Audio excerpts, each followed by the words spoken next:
Leader Fan Radio Network. Tweet that. And KFAN.com. 2 minutes and 27 seconds past the hour, 3 o'clock Central Daylight Time. We welcome you back to a midweek edition of the Friday Football Beast on another pretty nice late June afternoon here in the Twin Cities of Minneapolis and St. Paul. My sources say the major heat switch is coming in as of the start of July.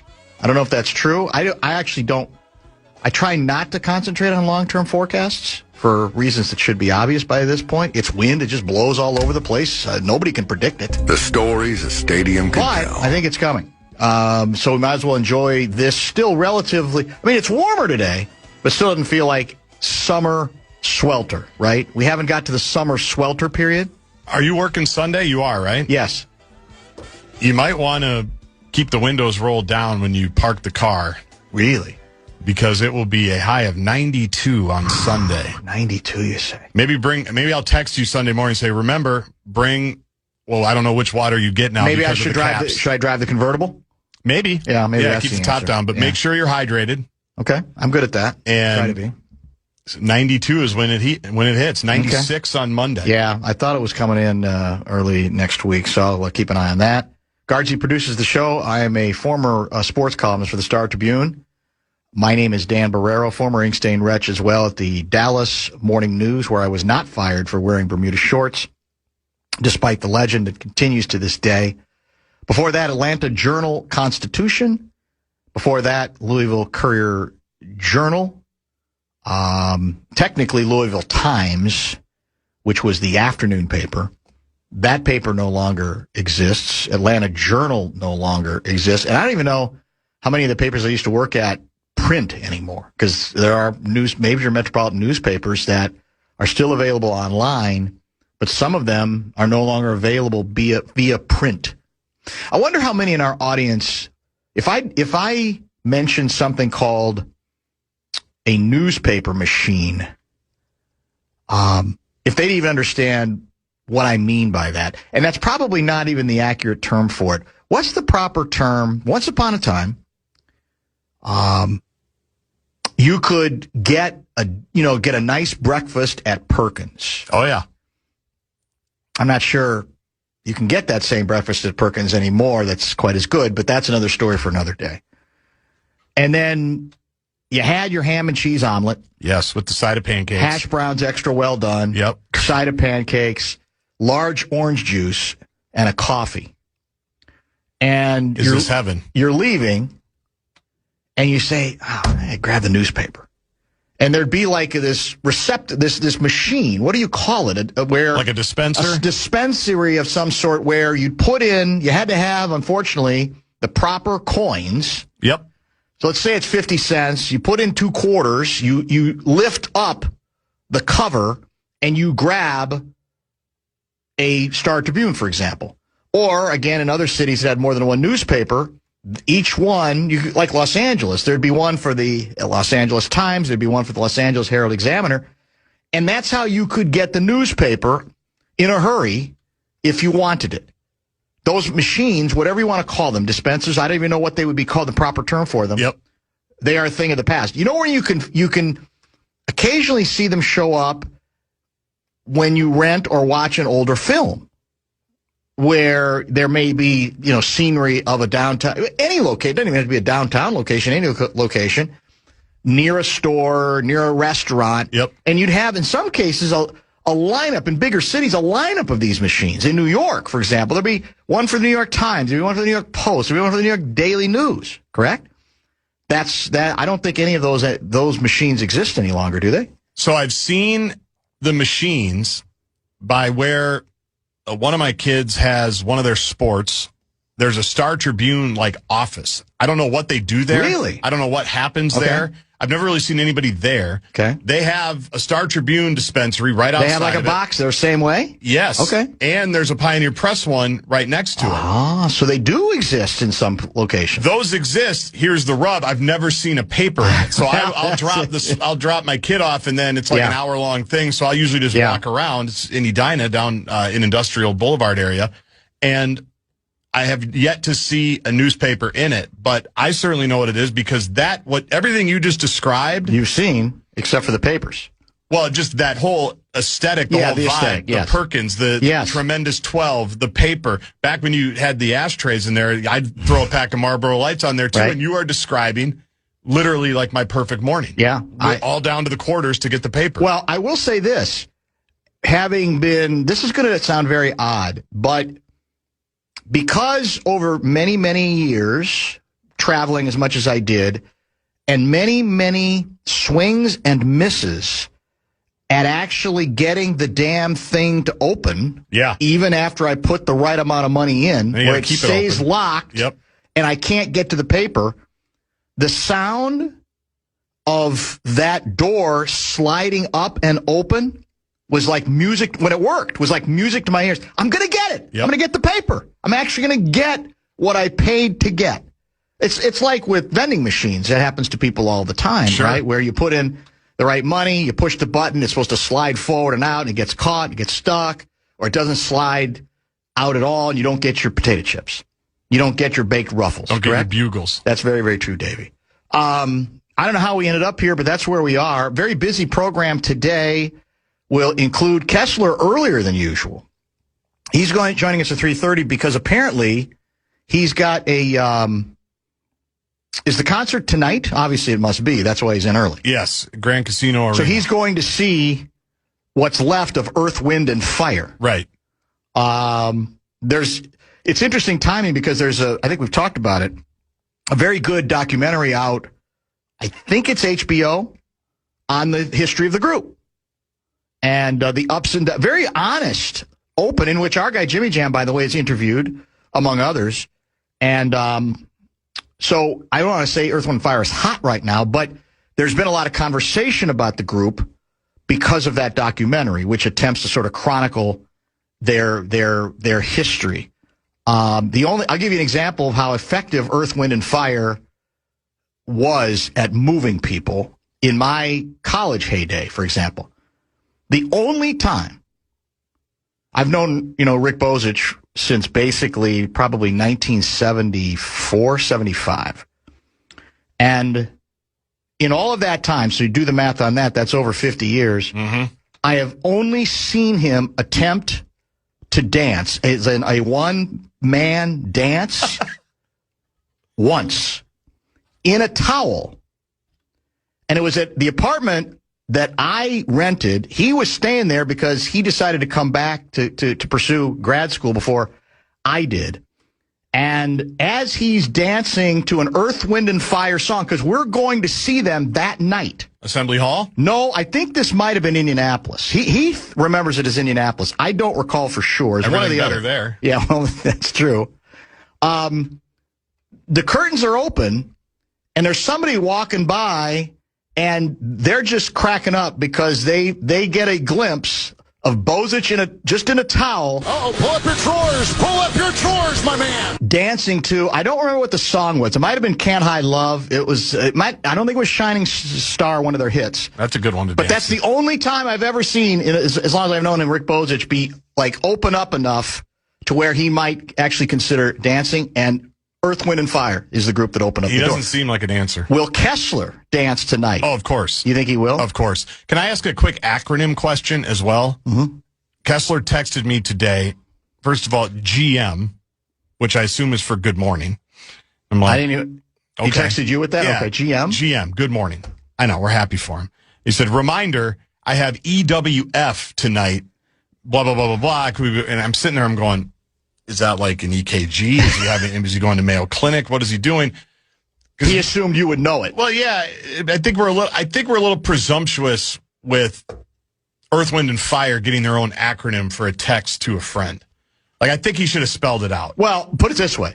If you were of his generation or my generation, the answer to that is false. You would have gotten it right away? Right away. I understand in your generation that what kind of code is that for? Yeah. What the hell does that mean? Well, yes, that's why I would have gotten that immediately. Yeah. Because my response was too many acronyms. That's all I said. Yeah. I said too many acronyms, and then he just wrote back millennial. And then we came to a conclusion that he'd come in a little bit earlier. So, all right, so you would have gotten it. I definitely would have gotten it, yeah. But again, in my heyday, yeah, well, Actually, I didn't realize they were in town. I will admit that. I think I would have gotten that. I do. Because, again, if you're of a certain age and you like, I don't know, Earth, Wind & Fire is the classic combo platter musical group as far as I'm concerned, right? There's some funk in there. There's a great deal of jazz in there. There's some soul in there. There's some pop in it. It's why I think they were, in their heyday, rather unique and extremely successful for their time. But that goes back before you were born, right? I mean, well before you were born. I didn't really know much of their music until I started working here.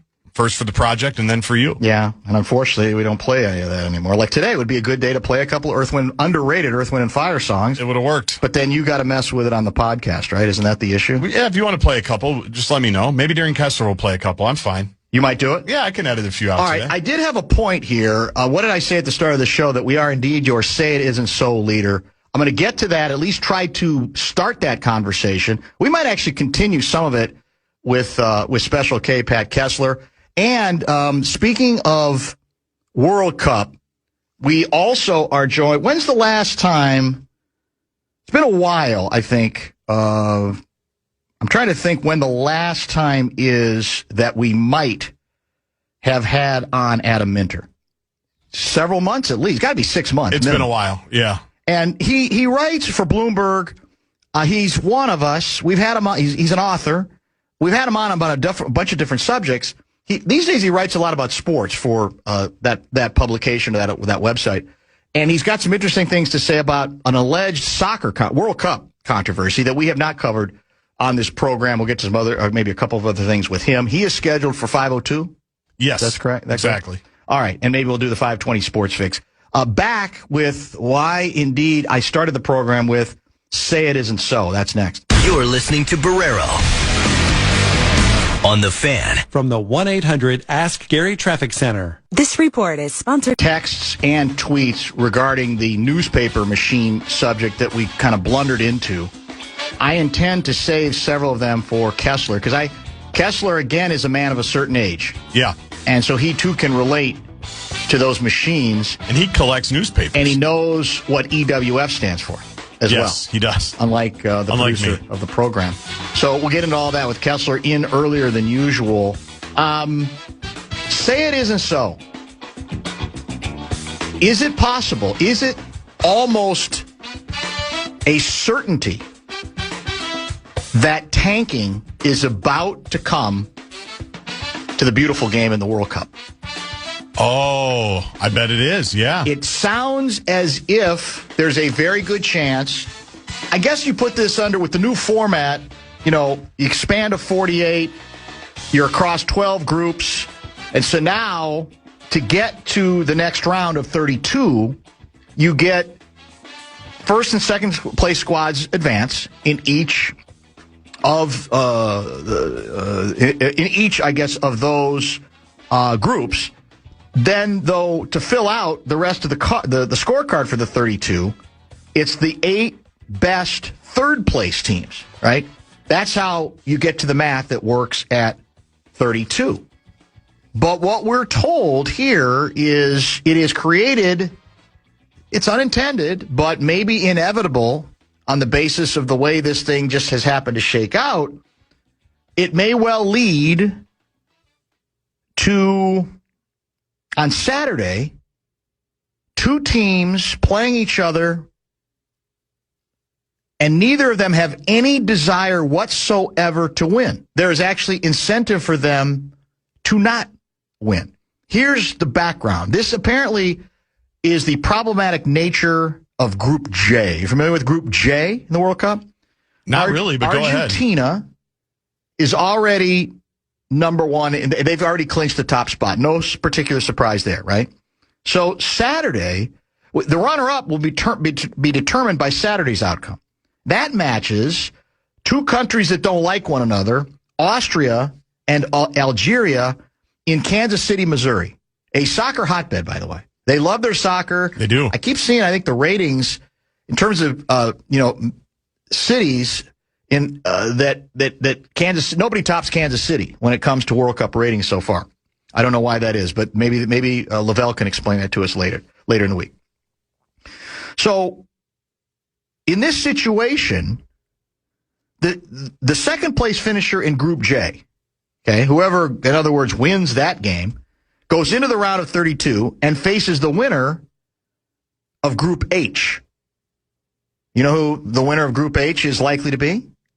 La Roja. Really? Spain. Okay. So you say, all right, we're here to win. We're going to have to play good teams eventually. But on the other hand, if we can put off playing a team that good, I wouldn't mind that, right? Because that's pretty early. The third place team, in this case, would end up playing, and here's where it gets interesting. The winner of a group that's classified as much less accomplished. But we're told by Wall Street Journal guy that after Tuesday night's games, as of Tuesday night's games, the opponent for the third place team would be the U.S. Now, you could say bulletin board material for us if you're saying that we're easier to beat than Spain, but on balance, most soccer people, even those who are encouraged by the U.S. dominance early, progress early, would say, come on, it's you take your chances. You with still the have to take your chances with the U.S. So the question is, how do those two teams navigate that situation? Could we see a game in which neither team attempts to win? And there's apparently historical precedence for this. 1982 in Spain, World Cup. West Germany and Austria, they go into their final group game knowing precisely what has to happen to guarantee progress for both of them. I don't know how it was set up this way. I don't know what kind of mathematical permutations you get to. But this was the situation going into that game. A German victory by only 1 or 2 goals would guarantee progress for both teams, both West Germany and Austria. So, sure enough, on that occasion, 44 years ago, West Germany scores early to take a 1-goal lead. And as Wall Street Journal soccer historian puts it, let me see who wrote this story, give him proper credit, Joshua Robinson. The two sides spent the rest of the game strolling around the field in front of a curious crowd. The performance was so dismal that FIFA changed its rules on final group games to better prevent collusion, and the match became known as the disgrace of Gijón, or Gijón, I guess would be the city in Spain. 44 years later, there is little to stop Algeria and Austria making no actual effort to win the match. The disgrace of Kansas City could be on the way. Now, is this I said say it ain't so because you hate to see this sort of situation. We spent enough time talking about tanking and, deliberately trying to lose, or I guess in this case maybe be to tie, I don't know, when it comes to the NBA draft, correct? Yep. But I had not heard of that historical reference, and I was unaware until I read this piece of this particular peculiarity. I don't think it's going to ruin the World Cup. I don't think it ends everything. They're going to shut it down. Right. But it is odd. And I guess part of it is, again, related to you want to have more teams. You want to have a bigger bracket of 32 than you're going to have because of the way the divisions are set up. There's a chance that you're going to have this sort of situation. Now, maybe the coaches of the two teams say, no, that's not the way we do. We don't want to mess with the soccer gods. Right. We go out and play, and guess what? We're not afraid of La Roja. We'll play them. But I am going to be now curious to see how that game goes Saturday. And I wouldn't mind seeing some tape of what took place in 82, where it sounds like you literally for the rest of the game, basically, it sounds like Algeria said score to Germany. Get your goal, because you got to get 1 goal at least for this to work for both of us. And then we'll just have a picnic. We'll end up having lunch on the field or dinner, whatever the case may be. On the pitch. A pitch picnic. Pitch. That's right. It's kind of similar, and maybe this will set up nicely for the U.S. if it happens this way. It was Denver and San Antonio Davy, right, that had to play in the last day, and the winner got us. That's right. And if San Antonio had won, we got the Lakers, right? I remember being at the game. It was KG's game. So that was the only reason the to big be at the Adelman game. quote was, "We don't duck anybody," or "We don't." Right? Yes. Remember that? Yeah. And his also was, once you start trying to pick your matchups, you're messing with fire, right? Because you're going to get what you want. But what did Finchie say after we dispatched them? Yes, they chose us, which was a little overcooked, I think. But a little bit. I get it. I love it. I love the alpha dog stuff. Our coach could do that if somebody slides down and wants to play us, the Group G champ. They chose us. Well, here's what's interesting. If both teams do make a farce out of it, then Pochettino's got his bulletin board material. Exactly right. Right there, right? It's okay, gentlemen. This is how badly they were to avoid Spain and to have a better chance to play us. At least that's the way it might be set up now. It could possibly change. They stopped playing. They didn't even try. Just remember that, gentlemen, as we move forward. I don't know. Is Pochettino a bulletin board material guy? See, we assume everybody sees coaching and sports psychology through the lens that we do in this country. Like us, yeah.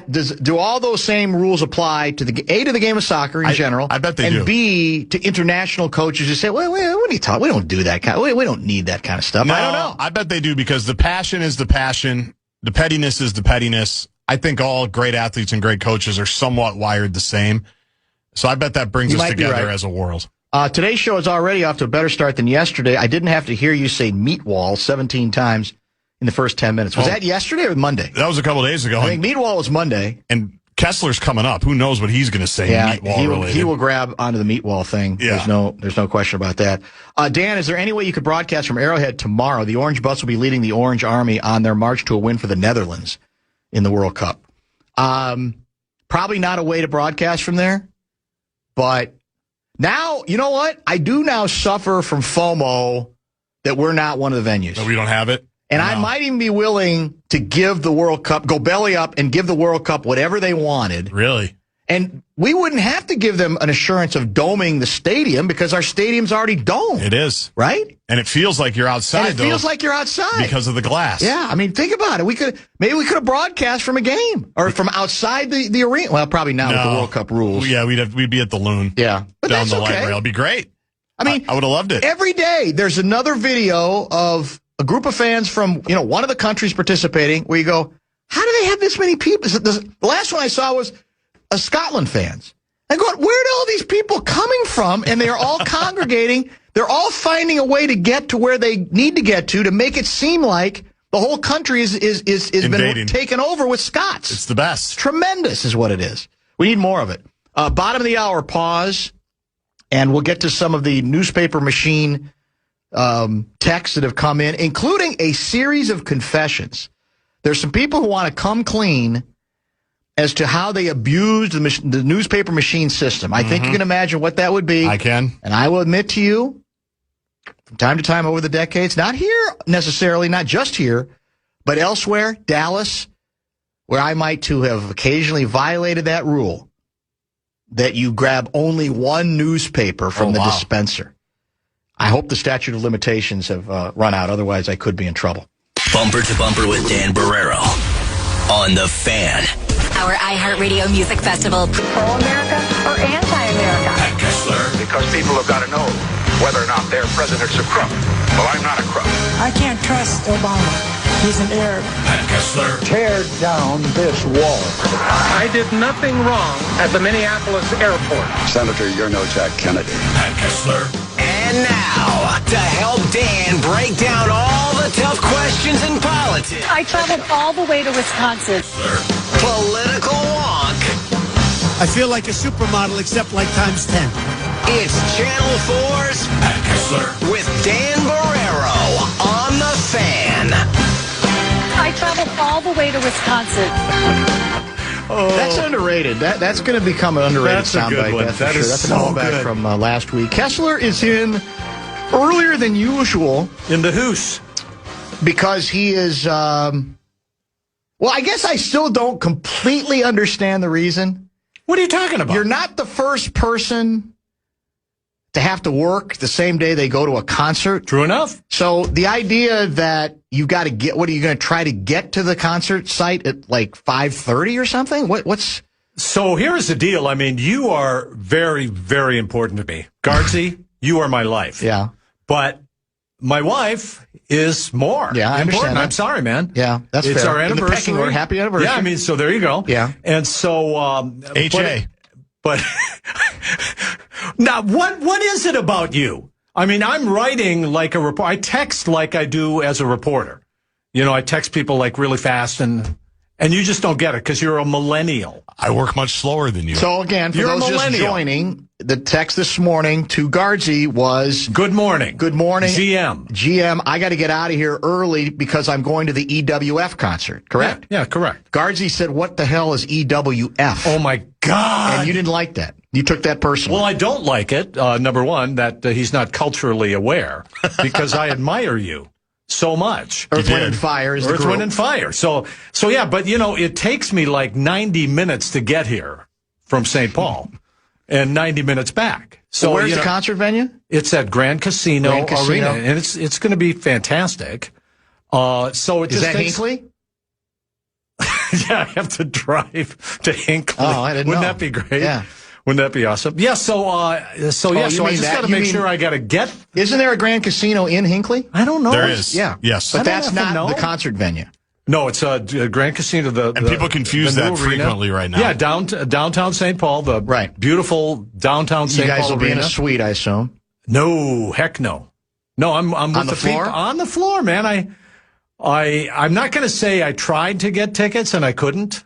But, you know, I bought these months and months ago, knowing that it's, you know, anniversary week. And like many of our listeners, you celebrate the anniversary all week long. And because we're going to New York tomorrow and doing that whole deal. So if Kessie is going to EWF tonight, he must have GJL in his pockets, gummies, joints, and a lighter.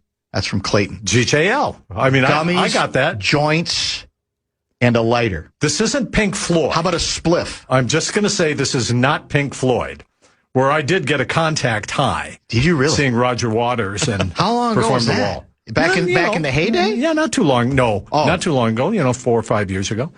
So yeah, great concert though. So EWF. I don't know if you've seen the doc. I have. Questlove Very well doc, done. really well done. Yes. Our guys are in it. So Yes. one of us. So it's really, really great. So that's why you're in early. So because you want to. Well, I just want to be prepared. I want to get home in time. We'll leave about half an hour. Well, you know, I have philosophical questions that always come up regarding Earth, this Wind, and kind Fire, of concert. we danced. Oh, we danced. You did? You danced? Are you going to dance tonight? Oh, heck yeah. Hell yes, man. Come on now. Of course we are. So back in the 70s. You are aware that Maurice White passed away 10 years ago. Absolutely. And Okay, I that's just want to be just sure. fine. I don't want you to I don't want you to have a rude way. Say, where's Maurice? That always shocked me. You know, we saw him many years ago. Of Yes. course. Now, put this in your mind. Imagine this. Me dancing, but imagine Homer Simpson in the 1970s with all the hair. Yeah. And that was me. You know, that was me. And then there's just the opener, and that really surprised me. I mean, that's the opening band for Lionel Richie. Playing. So are they playing it all together, or is it literally they're warming up and then there's no combo platter going? I'm going to imagine, I don't know Might this. consolidate at some point, collaborate. But collaboration EWF, and alignment. It's 2026. I know, and they've got like 25 members of the band, EWF. So it's the beauty of it. I do believe that there might be something like that. So it's just going to be a rockin' night.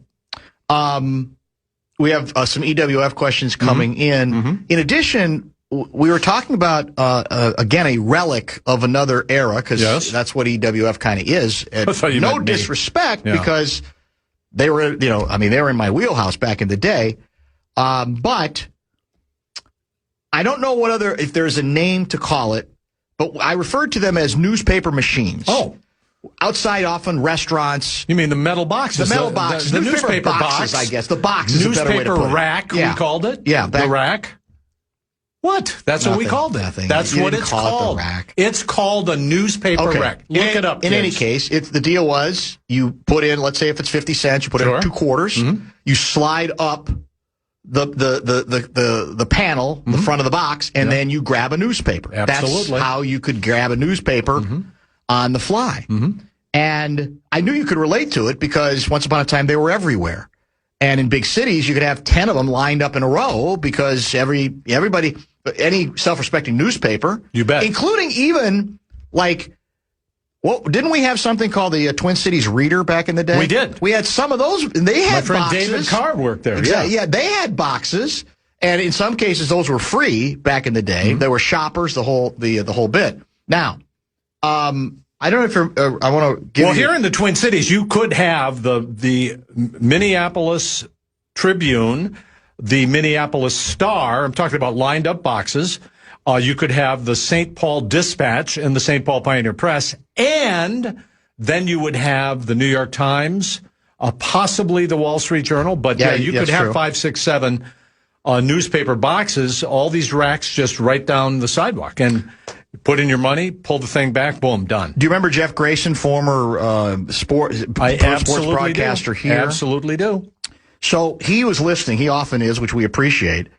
And he heard the subject of newspaper machines. Yeah. On the subject of newspaper machines or boxes or racks, to use your term, the beauty was that they were basically dependent on the honor system. However, as a paperboy in Milwaukee for several years of my childhood, I broke that creed, taking multiple papers when the Sentinel didn't give me my needed amount. Ouch. Are you Catholic? Now, ouch. I will confess that occasionally, if there was a story I'd written that I felt really good about, and I wanted to get extra copies of it, and I wasn't going to be at the newspaper to grab them, I will admit, over the decades, and this probably happened more Dallas than here, I would occasionally grab an extra paper. Is that bad? I'm just going to admit it. I hope the statute of limitations run out. It wasn't constant, but it was. Come on. I got to have. Because I got to give one to Jay Barreiro. I got to give a couple copies. I don't condone it. No, but I understand. It's not condonable. 100% understand it. I also did something similar, and I remember the last time I did it, and I felt really guilty. It was when Ronald Reagan was shot by John Hinckley. And I thought, oh my God, this was crazy. Yeah. And I did take a couple out of there, and I regretted it. And then I went to confession. Bless me, Father, for I have sinned. What did the father, did he mock you? Did he say, what are you doing? Kid, get out of here. Don't waste my time with this nonsense. You know, sometimes you get an actual conversation. but also, you know, growing up, sometimes I had to make up sins because... calm down. No. You had to make up sins because you go in there and, like, what have I done that's bad? And so you'd have to... Yeah. In other words, you got to make... The priest say it's worth it. Yeah, here's 3 Hail Marys. I'm not wasting my time. You got to say 3 Hail Marys and 3 Our Fathers. That's your penance. And so we would say, bless me, Father, for I have sinned. I stole a banana and ate the skin. You know, and that's the mocking. That's what we did. Matt writes, Dan, I still remember in the mid to late 80s, a young me delivered the Star Tribune on the streets of Richfield, Minnesota. I recall reading a mustachioed columnist named Barreiro, and I cannot forget Sid's jottings. Sometimes I was shorted papers and had to go to a strip dispensary outside of Kenny's Market. Oh, Kenny's. To get an extra paper or two to finish the route. It was on your honor to take one. Good memories. Love the show as always. And there are a bunch of people. There's a lot of great newspaper memories. There actually are. And here's how I justified in my mind occasionally taking an extra. Because we've all had the experience that you put the exact right amount of money in, and the lever doesn't come up. It's locked. It won't do anything. So you've lost money. So I've lost money. So I'm okay. It's going to be even. It's like with these food. What do you call them? Vending machines. Same thing. Half the time you don't get the item, or it's caught at the edge of the plastic bubble. And so you're justifying it like it's the balance of the universe. Yes. You're restoring balance to the universe. Yes. Whatever helps you sleep tonight. Whatever helps you sleep tonight. As John Lennon said, whatever gets you through the night, Guardsy. You know? I mean, who's to say? So those are such rich memories of newspaper delivery, newspaper racks, newspaper boxes, getting all of that stuff. And now they're almost gone. I mean, you don't see them anywhere, but also the newspaper is disappearing or disappeared, and that's where it is. City Pages, free box for City Pages. They would have City Pages. Remember City Pages? Yeah. I absolutely do. They had all the personal ads in the back of those. Calm down. Honor. Well, he sounds like he knows what he's talking about. You had to go there, didn't you? No, that's one of the. It's factually that's true, where they but made why their would that money. be That's where they made their money. Honor system paper boxes would not work today. Someone would try to open a bathhouse in one of them. Very well played. Local angle there. That is good. We got a lot of clever listeners for sure. And so I feel guilty. Oh, how about this? Kessler's son was my kindergarten buddy way back when, and we lived in the same hood. I can remember that he did, in fact, have hair. Not like Homer Simpson at the time, but he did have some follicles. Interesting. So the young people remember me with hair. And I was one handsome man. Well, Who would have thunk that? Well, that hasn't changed, I don't think. Has it? Well, hello. And thank you for writing in. I will confess, and I still feel some remorse about this, that I've canceled pretty much all of my paper newspapers because I, like everyone else, is doing everything digitally online and read it on the iPad, read it on some sort of device, which is what they want us to do now. So they do want to do that. Well, I thought you still got the Times. On Sunday, just the Sunday Times and the Sunday Strip. Yeah, we got the Sunday Times and Saturday Wall Street Journal. Yeah. Possibly the very best movie reference to newspaper dispensers is the scene in Dumb and Dumber where he drops his wallet inside the machine and shuts it and asks the little old lady on the motorized cart to hold his stuff while he goes back inside to get more money to open the machine, and she ends up stealing everything and leaves before he gets back down. Absolute comedic masterpiece. I don't remember that scene. It's early. He comes home and he goes, I was robbed by a little old lady on a motorized cart, and I didn't even see it coming. It's brilliant. Good. It's so good. God, I remember that. It's hilarious. That sounds like that's hilarious. That's a Larry David kind of thing that would happen to me, where while you're opening the box, somehow your wallet or your phone ends up inside of it, and you can't get back your car keys. Yeah. So, and the guy you just ripped has a quarter, but he's not going to give it to you. Do you know the famous Sinekin story here about his wallet? I think we've talked about it before occasionally. As I understand it, he's coming in for a Saturday show, I'm assuming. And he's got his wallet out after using it to get into the building, because on the weekends, the building is closed. And somehow the wallet slips out of his hand as he's entering the elevator, and it basically goes in the little crevice, between the elevator car and the rest of the elevator deal. And so it goes all the way down to the bottom of the building. And they got to, he's got to call Abbott. Abbott's got to get security. They got to get some guy, the elevator company, basically the elevator company, to spelunk down to the bottom of this whole thing to try to retrieve his wallet. Oh, can you imagine? And then you always think the elevator's just going to drop on you. Oh my God. Yeah. This is great. Yeah, so people have really fond memories. They do. But see, it's of what the way it used to be. It's an example, I think, again, of a prop of some sort, whatever you want to call what that is.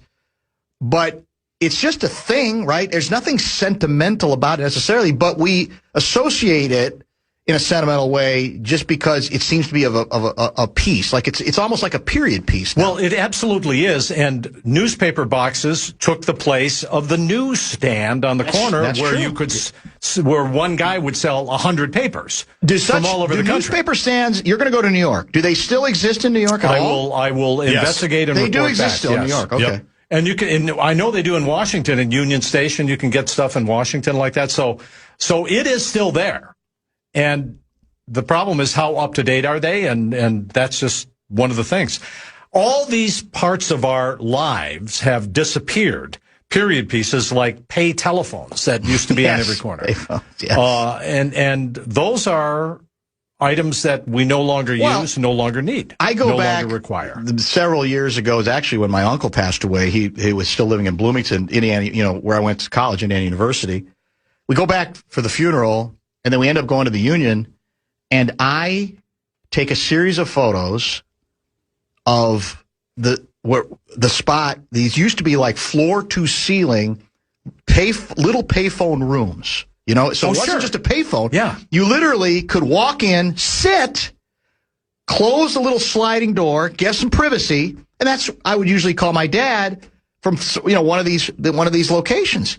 And so it's the sentimentality of it. It's not just the item, it's I remember talking to him then, telling him good stuff, telling him bad stuff, whatever the case may be. And it's another relic that doesn't exist any longer. And so they don't have it when you go back for your uncle's funeral. No, so they that's don't. all gone. Well, here's what they have.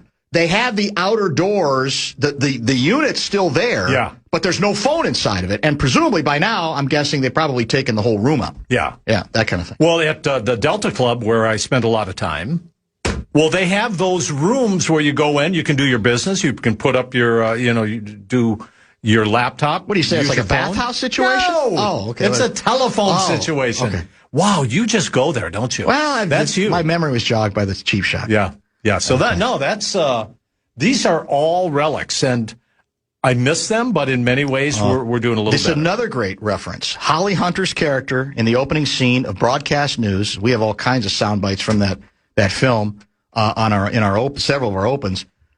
In that opening scene, she's speed walking and stopping at each of the newspaper machines or newspaper boxes. That's right. And buying one from each box. It's a great scene. Because her idea, hey, I got to stay plugged in. I'm a big-time network producer. I got to know everything. I got to get one of each newspaper. Do you remember those days, though? I do. And you worry that your competition is going to have something on the front page or the Metro page that you don't have. Yes. And they beat you. And then you're going to hear about it. Well, what about the scene? There have been several movies where, what was the movie? It was not one of his best films, but Pacino plays, he's a Broadway play. He's a writer, and he's basically, he's got a new play that's going to premiere on Broadway. So the bit is author. I think it's author. Very good. I think I've seen it. Yeah. Yeah. And one of the bits, as I recall, is okay. You go to the open, and then you're going to wait. They're basically waiting around till like 2 a.m. for the first edition of the New York Times to come out with the review of the play, and they're all waiting to read exactly what's written. Think about that. Those kinds of things I don't think exist anymore. Yeah, that in the same way, at least. And because that was the most updated news you could get, and that is why there were several editions of a newspaper, including right here in the Twin Cities. That's right. That you would put them out several times a day. 3, 4, 5 times a day. Yeah, it was. I think it was in that movie. There may be a couple. I'm sure there's. Well, there's so many great newspaper movies. I'll tell you another one. Serpico, which was also an Al Pacino film where he plays. It's based on a true story. It's about a New York cop who is in the middle of endless corruption and is offended by it. So he tries to clean it up, and so he's got to get allies, obviously, in the city government, et cetera. That's an ongoing battle because you're fighting the machinery, and it's a very difficult time, and a lot of cops are resentful of what he represents and so forth. And he finally spills the story to the Times. I can think again it was the Times, and same thing. They're all rushing to the newsstand to get the earliest edition at 2 a.m. to see, okay, did they the Times put it on the front page? Was it above the fold? Was it below? These are all things that are historical references that a lot of people in our audience cannot relate to, but really mattered to people. And we lived for that. We lived for the updates. We lived for the breaking news. We lived for the investigative reports that we saw in all of these newspapers that were all over the country and all over the world. On the newspaper subject, hold on one second, and we have to break for top of the hour. We'll get to some stuff from the A section. On the newspaper topic, what do children use these days for papier-mâché art projects? Good question. It is a good question. What do they do? So we'd soak the newspapers and then create like swans, origami, and collages, and wow, there are so many different things you can do in addition to the bottom of the bird cage. One of the great Columbo episodes ever. The bad guy's Dick Van Dyke. By the way, didn't he turn 100 this year? I think Dick Van Dyke is Dick Van Dyke's going to live forever. Yeah, I know. And the bit is he's trying to use a newspaper to send out what is supposed to be this sort of ransom note. So he basically gets a whole newspaper and then cut the letters out of that, and then he's using the paste, the whole bit. Yeah. You can't do that today because all the newspapers are online.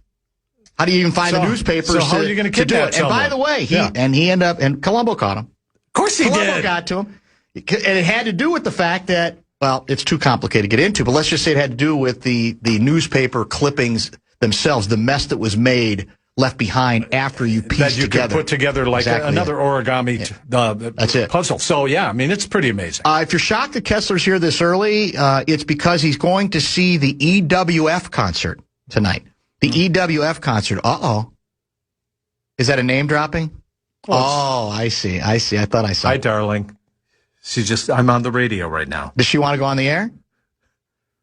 She hung up on me. Why would she do that? All right, well, let's get a top of the hour break. We'll get to a couple of news items. That's why Kessler is in early today. Much else to get to when we return.